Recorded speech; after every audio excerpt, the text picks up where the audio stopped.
मुंबईतून बातमी आहे। नवी मुंबई आंतरराष्ट्रीय विमानतळावर अंतिम टप्प्याच्या तयारीला आता वेग आल्याचं दिसतंय। पंतप्रधान नरेंद्र मोदी यांच्या हस्ते या विमानतळाचं उद्घाटन पुढील काही दिवसात होणार आहे। न्यूज 18 लोकमतला नवी मुंबई आंतरराष्ट्रीय विमानतळावरील विमानाच्या ड्राय रन बाबतच्या टचडाऊनचे एक्सक्लुझिव्ह फुटेज देखील मिळालेले आहे। आपण पाहतोय विमानतळावर उद्घाटनाची आता जय्यत तयारी केली जाते, कारण काही दिवसातच मोदींचा दौरा आहे इथे।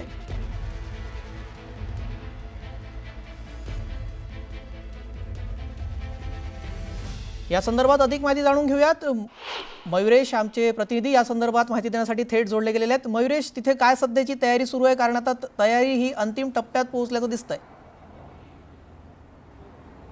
नक्कीच येत्या 2 दिवसातच हे उद्घाटन जे आहे नवी मुंबई इंटरनॅशनल एअरपोर्टचं ते होणार आहे। पीएम नरेंद्र मोदी स्वतः या उद्घाटन समारंभी असणार आहे। आणि आत्ता आम्ही या नवी मुंबई इंटरनॅशनल एअरपोर्टच्या बाहेरच आहोत आणि इथे अंतिम टप्प्यातली तयारी चालू आहे। विमानाचं टचडाऊन जे आहे ते 2 वेळा आत्तापर्यंत इथे झालेलं आहे। ड्रायरन म्हणता येईल ही जे सरकारी विमान आहे आणि असं म्हटलं जाते की ज्या विमानातून पीएम येऊ शकतील त्या विमानाची इथे ड्रायरन सध्या चालू आहे। ते विमान इथे टचडाऊन करून 2दा त्याने टेक ऑफ होई घेतलेला आहे। तर अशा प्रकारची सध्या इथे तयारी चालू आहे। जिथे एका प्रकारे महाराष्ट्र सरकार ॲडमिनिस्ट्रेटिव्ह तयारी करते, तिकडेच दुसऱ्या पद्धतीने पीएम यांची जी टीम आहे किंवा सेंट्रलची जी टीम आहे ती विमानाचं टचडाऊन करून टेक ऑफ इथे करते, जेणेकरून हे नवी मुंबई एअरपोर्ट जे तयार आहे ते किती पद्धतीने कुशल आहे आणि कसं तयार आहे याची एक प्रकारे ही चाचपणी होते। आणि सांगितलं जातं की 8 तारखेला पीएम जेव्हा प्रधानमंत्री जेव्हा मुंबईत येतील तेव्हा ते या एअरपोर्टचं जे आहे ते उद्घाटन करतील आणि त्याचीच तयारी इथे पूर्णपणे चालू आहे। धन्यवाद आपण दिलेल्या सविस्तर माहितीसाठी।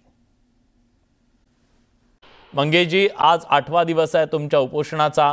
आमरण उपोषण तुम्ही करताय, काय तुमची प्रमुख मागणी आहे, का तुम्ही जीव जाळून घेताय? शेतकऱ्याला सरसकट एकरी 50,000 रुपये मिळावे व जे शासनानं कर्जमाफीचं आश्वासन दिलं होतं ते पूर्ण करावं, अशा मुख्य मागण्या अशा अजून 18 मागण्या, त्यासाठी हे उपोषण आम्ही सुरू केलेलं आहे। तुमच्याशी कोणी संपर्क साधलेला आहे का? हे उपोषण तुम्ही मागे घ्यावं यासाठी आवाहन सुद्धा पालकमंत्र्यांनी केले असं कळत आहे। पालकमंत्र्यांचा देखील या ठिकाणी फोन आला होता, मात्र तरी देखील आम्ही हे आंदोलन सुरू ठेवलं। आज 5व्या दिवशी फोन आला होता मला। बरं, मात्र आज मुख्यमंत्री साहेबांच्या कार्यालयातून आणि आमचं शिष्टमंडळ तुमच्याकडे तुमच्या मागण्या संदर्भात विचार करा असं त्यांनी कळवलं। बरं, पण आता तुमची तब्येत कशी आहे त्याबद्दल काय सांगू शकाल? आता तब्येत ठीक आहे। एक शारीरिक प्रॉब्लेम असल्यामुळं ब्लडिंगचा प्रॉब्लेम झाला होता, मात्र डॉक्टरांनी थोडा IV लावला होता। काळजी नागरिकांच्या आग्रहास्तव घ्यायला सांगितली होती आणि उपोषणाला सुरू आहे।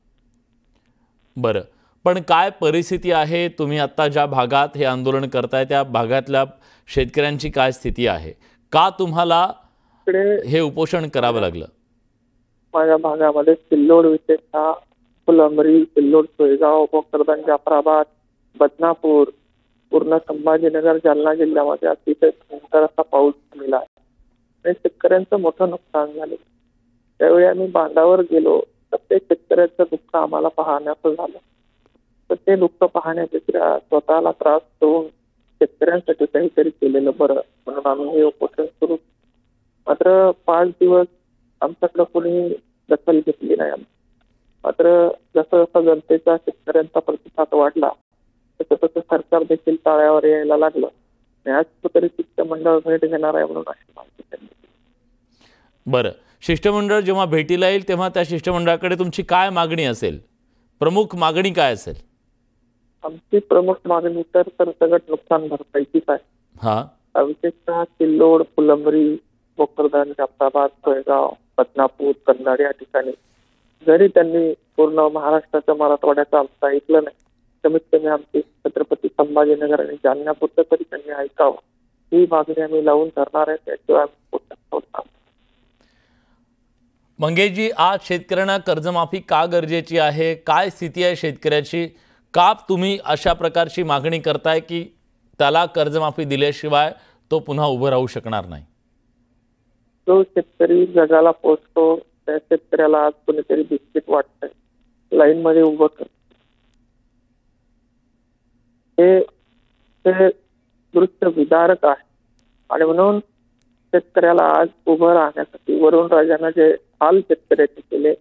मायबाप सरकारनं इलेक्शन पूर्वी सांगितलं होतं की आम्ही कर्जमाफी देऊ. मायबाप सरकारनं इलेक्शन पूर्वी सांगितलं होतं की दिवाळीला आनंदाचा शिदा दे. मायबाप सरकारनं सांगितलं होतं एक रुपयामध्ये किस्मा दे. मात्र यापैकी काही सरकारनं दिलेलं नाही. म्हणून आता ती योग्य वेळ आहे आणि आता द्यायला पाहिजे. बरं, काही शेतकरी नेत्यांनी सुद्धा तुम्हाला पाठिंबा दिलाय असं कळतंय. कोणकोण शेतकरी नेते आहेत जे आता तुमच्या या आंदोलनाच्या सोबत उभे आहेत? सन्मान्य राजू शेट्टी साहेब यांनी फोन केला होता. सन्मान्य बच्चू कडू साहेब यांचा देखील फोन आला होता. सन्मान्य संभाजीराजे भोसले यांचा देखील फोन आला होता. सन्मान्य खासदार, बऱ्याचशा खासदारांचा, सन्मान्य रोहित पवार साहेब, सगळ्यांचे फोन या ठिकाणी आले. रोहित पवार व त्यांचे प्रदेशाध्यक्ष साहेब या ठिकाणी भेट देऊन गेले आता. पण आता आमची भूमिकेवर आम्ही ठाम आहोत. बरं, पण आता तुम्ही काय आवाहन करताय? म्हणजे तुम्ही ओला दुष्काळ जाहीर करण्याची मागणी करताय, कर्जमाफीच्या संदर्भातली मागणी करताय. तुम्ही आंदोलन कधी मागे घ्याल? नाही, आता शिष्टमंडळात जर पॉझिटिव्ह चर्चा झाली तर आम्ही विचार करू. मात्र त्यासाठी संभाजीनगर आणि जालन्यासाठीची ही मागणी आमची आत्ताच त्यांना मान्य करावं लागेल. पण हे पूर्ण मराठवाड्यासाठी सरकारनं ओला दुष्काळ जाहीर करावा यासाठी सन्मान्य राजू शेट्टी साहेब असतील, सन्मान्य बच्चू कडू साहेब असतील, यांच्यासोबत उभं राहून पूर्ण शेतकऱ्यांच्या सोबत उभं राहून शेतकऱ्यांचा आवाज त्या ठिकाणी आम्ही उचलणार आहोत. या मंत्र्यांनी, या आमदार खासदारांनी स्वतःचे घर भरून आज शेतकऱ्याला उघड्यावर सोडून दिली. आणि म्हणून जर का शांततेच्या मार्गाने यांना समजत नसेल, शांततेच्या मार्गाने हे ऐकत नसतील. आम्ही बरेच आक्रमण आंदोलन केले तेव्हा सगळ्यांनी दखल घेतली. गाड्या फोडल्या तेव्हा दखल घेतात, गाडी जाळली तेव्हा दखल घेतात. मात्र उपोषण केलं तर त्याला 8-8 दिवस लागतात दखल. लोकशाही कुठेतरी कमजोर झालेली आहे आणि ही लोकशाही यांनी जाणून बुजून कमजोर केली. जर लोकशाही मार्गाने हे ऐकणार नसतील तर आम्हाला हातात इथं रुमणे घ्यावं लागणार आहे. आणि छत्रपती शिवाजी महाराजांनी ज्याप्रमाणे किल्ले जिंकले त्याप्रमाणे आमदार खासदारांच्या घरात हजारो कोटीची प्रॉपर्टी लुटून, सुरत लुटून पुण्यात गोरगरीब कष्टकरी शेतकऱ्यांना वाटण्यासारखं काम या ठिकाणी आता इथून पुढं या महाराष्ट्राच्या तरुण भागाला करावं लागणार. बरं, याचा अर्थ तुम्ही एखादं आंदोलन हाती घेताय भविष्यामध्ये? नक्कीच शांततेच्या मार्गाने या सरकारला कळत नाही. पूर्ण तरुणांना सोबत घेऊन सरकारच्या विरोधात एल्गार आम्ही पुकारणार आहोत. शेतकरी जगला पाहिजे. विविध पक्षाच्या, विविध जातीच्या आंदोलनासाठी आपण एकत्र येतो, मात्र शेतकऱ्यांसाठी आपण एकत्र येत नाही. त्यामुळे शेतकऱ्यांमध्ये हा नैराश्याची भावना आपल्याला जाणवते. परमेश्वर पुंडलिक फरकाडे यांनी गळफास घेऊन आज आत्महत्या केलेली आहे. अशा रोज आत्महत्या या ठिकाणी. आणि जर त्या तरुणांनी याच्यावर आवाज उचलला नाही तर हे आत्महत्या वाढत जाणार आहे. तरुणालाच आता पुढे यावं लागणार आहे. मी आपल्या माध्यमातून सर्व शेतकरी बांधवांना हात जोडून विनंती करतो की बाबा हो, आज हा मंगेश साबळे त्याच्यासाठी लढतोय तर त्या लढ्यामध्ये तुम्ही सहभागी व्हा. आज जर तुम्ही या लढ्यात सहभागी झाले तर गावागावामध्ये, जिल्ह्यामध्ये हजारो मंगेश साबळे तुमच्यासाठी लढायला तयार होते. मात्र तुम्ही जर याच्या पाठीमागे उभे नाही राहिले तर भविष्यात शेतकऱ्यांसाठी लढण्याची किंमत पुन्हा कोणी करणार. ठीक आहे, तुम्ही काळजी घ्या आणि आशा करूया की तुमच्या या मागण्यांच्या संदर्भात प्रशासन, सरकार सकारात्मकपणे विचार करेल आणि शेतकऱ्यांच्या पाठीशी उभं राहील. खूप खूप धन्यवाद तुम्ही न्यूज 18 लोकमतशी बोललात त्याबद्दल. तर राज्यातल्या शेतकऱ्यांच्यासाठी, विशेषतः मराठवाड्यातल्या शेतकऱ्यांच्यासाठी मागणी करत आत्ता मंगेश साबळे यांनी आमरण उपोषण सुरू केलेला 8वा दिवस आहे आणि प्रशासनानं सुद्धा आता त्यांच्यासोबत चर्चा करण्यासाठी पावलं उचलायला सुरुवात केलेली आहे.